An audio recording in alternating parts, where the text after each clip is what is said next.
This episode includes conversations about childbirth. Some listeners may find them upsetting.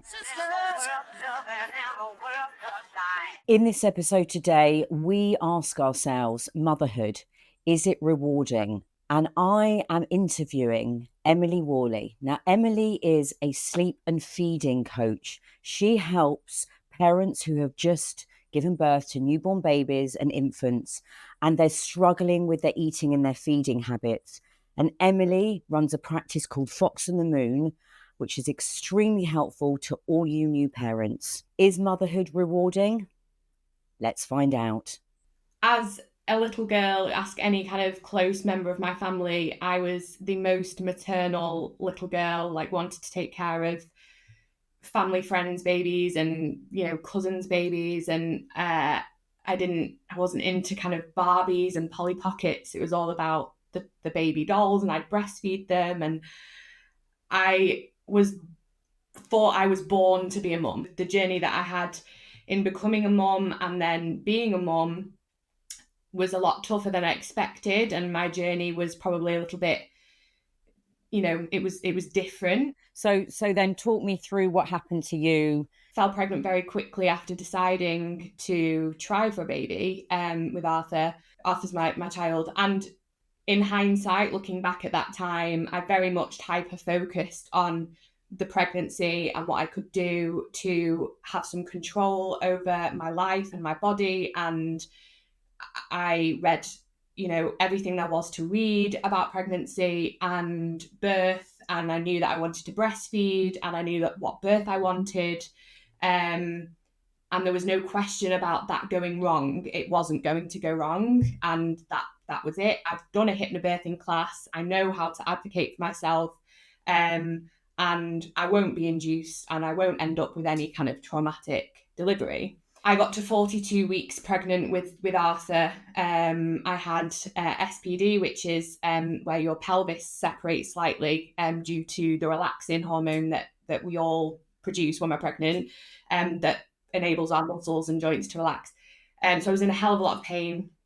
And I asked for expected management. So that's when you go overdue, you can request to go into hospital and be monitored and scanned to make sure everything's okay with the baby. And I'd gone into my second day of expected management, really determined to let this baby come naturally. And two midwives walked in and they said, do you know that you're putting your baby at risk of stillbirth if you carry on doing this? We want to get you induced. And I panicked and was very scared and frightened, and I said, okay, let's do induction. But essentially I was in labour for 48 hours, got to 5 centimetres dilated.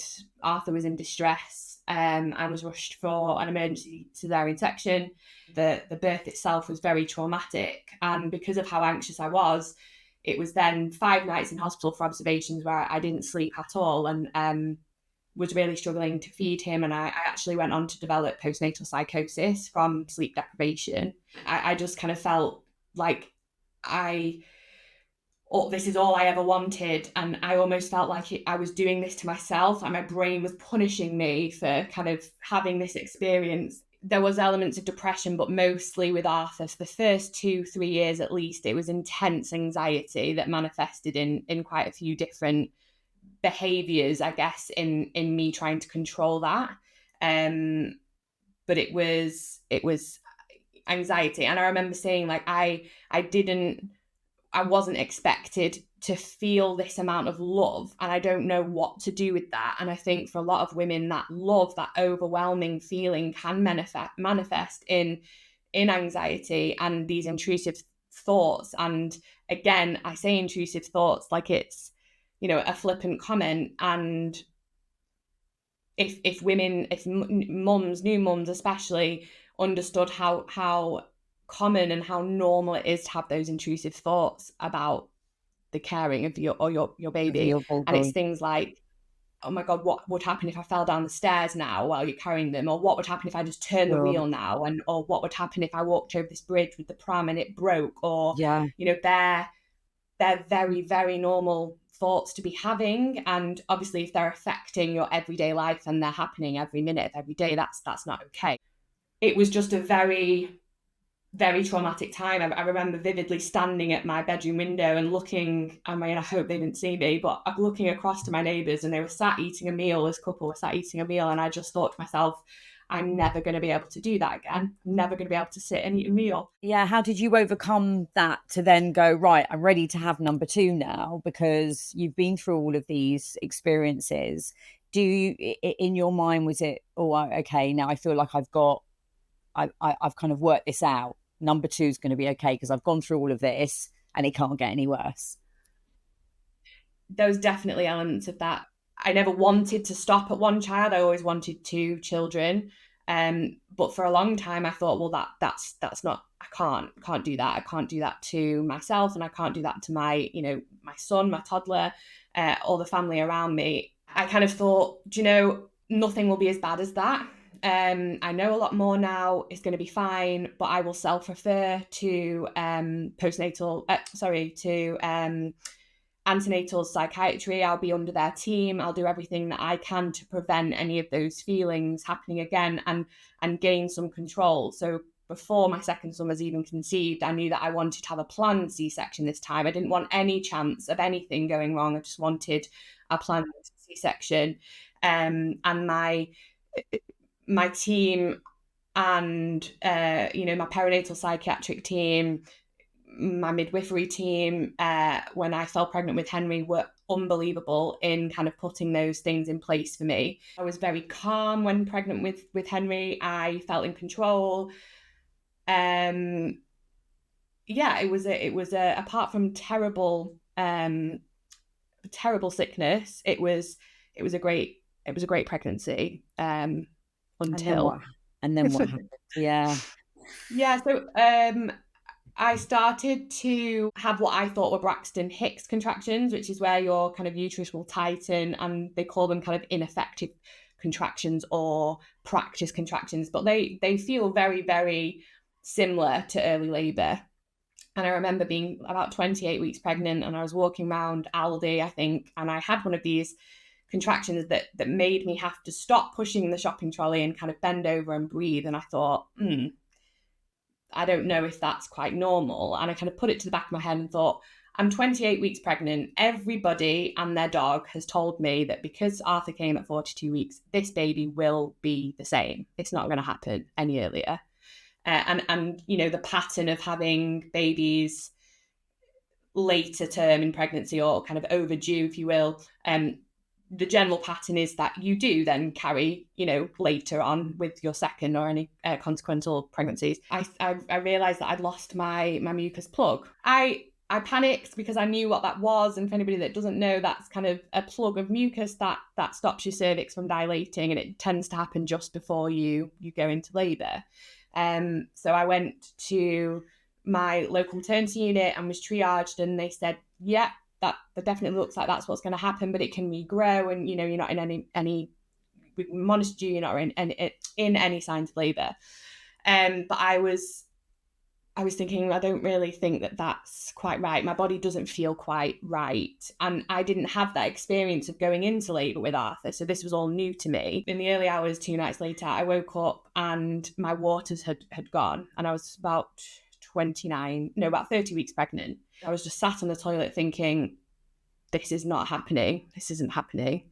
So we woke my son up and we got down to the hospital. And I was monitored, and they tested me and said, yes, your waters are going. And they kept me in hospital. I was put on a magnesium sulfate drip to prevent cerebral palsy for my baby, and given steroid injections to help mature his lungs. And they chatted to my psychiatric team. They made sure I had my own room so that I could prioritise sleep, because that was the biggest trigger for me postnatally and what caused my psychosis. And I kept saying, can I still have this section? If I go into labour, can I have this section? And they said, yes. As soon as you're in established labour, we will have no choice. Obviously, that baby's going to come. And yes, you can have your C-section. And they scanned me on that day and told me that he was in a breech position. He was feet first. So then it was very kind of like, we need to keep a very close eye on you, because there's immediate risk of life if you're trying to give birth in that position. And very, very quickly, I thought, this is it. This baby's coming. I am way past 4 centimetres. And I remember an obstetrician running into the room, gowned up. They'd just been into theatre. And after reading my notes post-birth, kind of can piece all of this together, but it essentially said in my notes that heard wails of distress. She came in and checked me and I was 10 centimetres and Henry's feet were being born. Wow. So I was rushed into theatre with a midwife on top of me, trying to prevent Henry from coming. And they prepared me to have the spinal to deliver him as a category 2 section, emergency section, so I'd be awake. And as they cannulated me, I just said, he's coming. And thank God they did listen to me. All I remember then was everybody shouting, GA for general anaesthetic. They started to intubate me, but I was still conscious, which was probably the most traumatic thing personally, like to my body, I've ever experienced. And he was born within a minute of knife to skin. He was born blue and floppy and had to be resuscitated. And it was immediately apparent that there was something very wrong with him. And I remember saying to my husband, what's wrong with him? And he said, nothing, he's just premature. And I said, no, there's something wrong. And then obviously I was in and out of consciousness for a good 24 hours. And then I finally met Henry, and it was apparent that there was something very wrong with him. And they didn't know what that was, but it was to do with his skin. And the kind of 8 weeks then of intensive care and unpicking all of that and finding out what was wrong with him proceeded. It was a very hard time, and there was a mother and baby unit waiting for me. I think everybody thought, this is it, this is going to finish Emily off. Oh, God. And thankfully it didn't, somehow miraculously didn't. That's pretty overwhelming for me to listen to, and I've given birth before, and mine was traumatic, but obviously nothing like that. And I think what's interesting is that there are other mothers who have experienced similar situations and feel the same way that you do. And yet we choose to do it again. I think that's the interesting kind of thing. It's and you said you don't know. Everyone thought it was going to finish you off, but it didn't. So you had some inner strength somewhere, because why? What was going through your mind? For me, like, one of the decisions about having Henry was that I almost needed to heal that experience I had with Arthur by doing it again and proving to myself that I could do it differently. And unfortunately, that didn't happen. So I'm definitely not trying that again. Yeah. Because of that. Thank you so much for sharing all of your experiences today, because they really touched me, and I'm sure they're going to touch anyone that's able to listen to this podcast and this episode. And I think, going back to the topic, you know, being a mum, is it rewarding? I still challenge myself with that, because we do things because we love our children. We do things because we've got a responsibility to our children, and we're accountable for bringing them into this world. But the rewards that come back, I think, probably happen a lot later in life. If anybody listening to this is finding parenting hard, and which we will all do, that doesn't mean you're a bad parent. It doesn't mean you don't love your child as much as the next person. It's a relentless and sometimes thankless journey. Yeah. And we all worry about getting it wrong. We all do. We all worry we're not enough. And if you're worrying if you're enough, you are, because you wouldn't be worrying about it if you weren't. That's very true. Yeah, and I think, you know, it doesn't, you are allowed, you are a human being, just because you have given birth, or just because you become a dad or a mom, or in whatever capacity you are parenting, it doesn't then, that the day that starts, it doesn't mean you're not a human being anymore. You're still going to have human emotions about your children. They're going to be annoying. You're going to find them triggering. They're going to trigger things in you that you didn't know would affect you. and that's okay. You know, we have to be kinder to ourselves and know that we can find this hard but still love the hell out of them, and that's okay.